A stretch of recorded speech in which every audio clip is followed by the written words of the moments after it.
Buenos días. Hoy vamos a hablar de un tema sumamente importante, la política, el síndrome de Estocolmo, la corrupción y la irracionalidad en la política. El síndrome de Estocolmo, como saben ustedes, es este en el cual la víctima se identifica, se convierte en el victimario, ¿no? Y termina siendo parte del victimario, de su causa e incluso de su comportamiento, hasta sus formas de pensar, ¿no?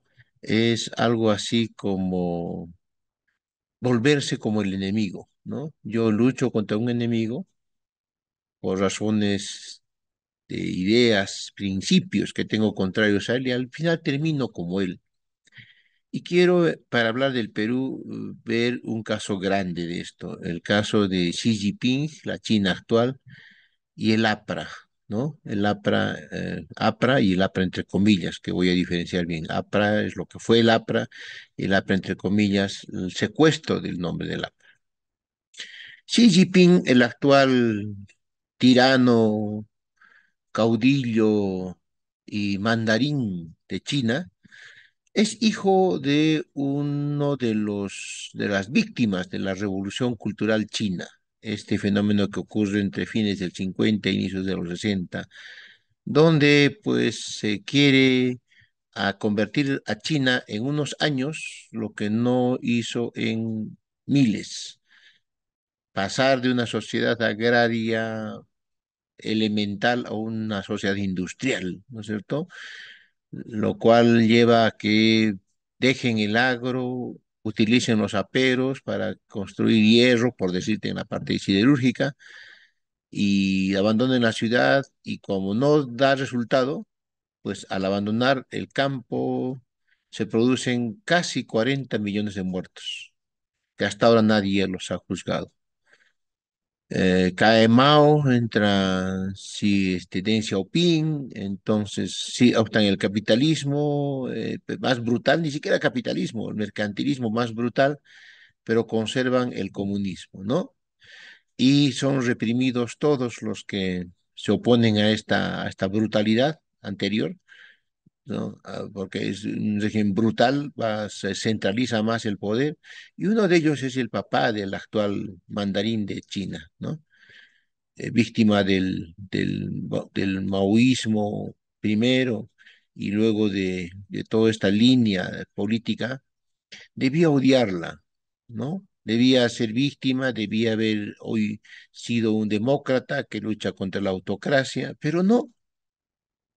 Hemos visto cómo en el 2017 se celebraron los 70 años de la Revolución China, justamente con esta víctima del maoísmo, pero ¿quién era el personaje principal de de estas celebraciones y de estas ideas nuevas de la nueva ruta de la seda? Mao Zedong. Mao Zedong de nuevo en su esplendor, Mao Zedong de nuevo en todas sus formas, o sea, el verdugo de él, de su padre, el verdugo de de la China, el que volvió incluso después de la Revolución Cultural, increíble, ¿no? Mao Zedong, el tirano, el genocida de China, ¿no? Lo peor de China, lo peor del mundo, ¿no? Una sociedad donde no puedes ni utilizar celulares, ¿no? Se volvió modelo y es el modelo de la actual China, ¿no? La nueva ruta de la seda tiene como propósito destruir todo lo que se ha logrado de libertad en el mundo occidental donde ellos consideran que la libertad occidental corrompe al mundo. Entonces, el caso similar es el APRA sin comillas. El APRA se funda como un partido de la revolución, de los cambios, de las mejoras, una ilustración en América Latina. Por algo su himno es la Marsellesa francesa, ¿no es cierto? Un himno de la ilustración, de la participación ciudadana, que promovía el contrapeso de poderes, instituciones, Estado de Derecho, economía social de mercado, ¿no? Antiimperialismo, anticolonialismo, libertad, democracia, no termina convirtiéndose exactamente en lo contrario, o sea, contra lo que luchó. El APRA lucha contra todas esas ideas que he manifestado, contra la oligarquía, el imperialismo, la corrupción, las castas, el racismo, la exclusión, ¿no? Lo borbónico en el Perú, ¿no? O sea, lo borbónico entendido como la restauración feudal con forma moderna, ¿no? Entonces, y pasó lo peor, el APRA fue un partido de mártires que protagonizaron rebeliones heroicas, fusilamientos, eh, personas que perdieron la vida, la oportunidad, la profesión, perseguidas laboralmente, eh, gente que luchó en las trincheras, honrados hasta no más, hasta la santidad. Y desde el año 56, ¿en qué se va convirtiendo el APRA? Ahora APRA entre comillas, ¿no es cierto? Este APRA entre comillas, pues exactamente lo contrario, ¿no?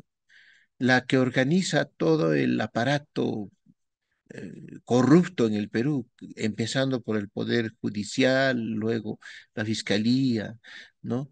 Dos gobiernos de latrocinio, pero más que eso, digamos, sustentando toda la política latrocinadora, ¿no? Narcoestado, corrupción sistemática desde los años 56 en que da el viraje allá de la torre cuando ya envejece y muere tempranamente. Allá muere tempranamente, allá no muere el 80, allá muere el 56, ¿no? Ya deja de ser, allá y deja de ser todo lo que pregonaba.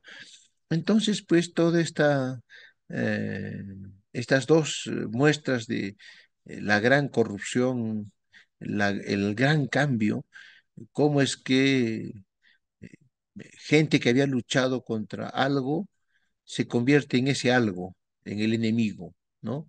El caso de Xi Jinping, ¿no? eh, y el caso del APRA, ¿no? Xi Jinping, que había luchado contra un maoísmo enfermizo, eh, destructor de todo, ¿no? Se termina convirtiendo en un maoísta, ¿no?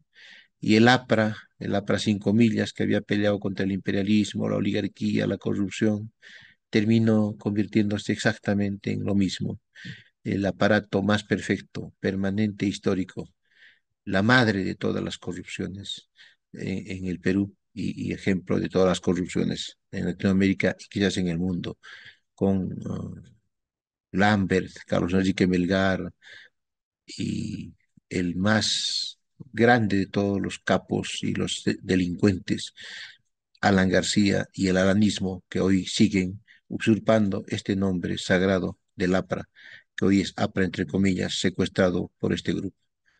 Muy buenos días, hasta otra oportunidad.